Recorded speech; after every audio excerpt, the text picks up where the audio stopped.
ज्या एक्झाम चालू आहेत इंजिनिअरिंग आणि फार्मसी ॲग्रीच्या ॲडमिशनसाठी CET किंवा जे मेडिकलसाठी एक्झाम आहे नीट एक्झाम, तर त्या सगळ्याच एक्झाममध्ये कुठं पेपर लीक होतो आहे, कुठं एक्झाम सेंटरमध्ये मोबाईलचा यूज केला जातो आहे. तर अशा सगळ्या गोष्टी होत असताना जर मुलं एवढी फी भरून त्या एक्झाम जर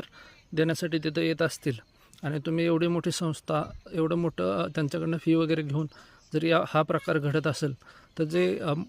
मनापासून हार्डवर्क करून स्टडी करून पेपरला येतात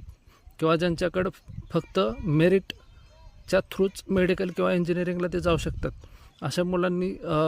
काय करायचं किंवा कुठला ऑप्शन निवडायचा. कारण त्यांच्याकडं एकच ऑप्शन आहे की ते जर मेरिटमध्ये बसतील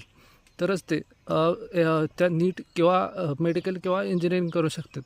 जर ते या गोष्टी जर अशा होत राहिल्या, कुठं पेपर लीक झाला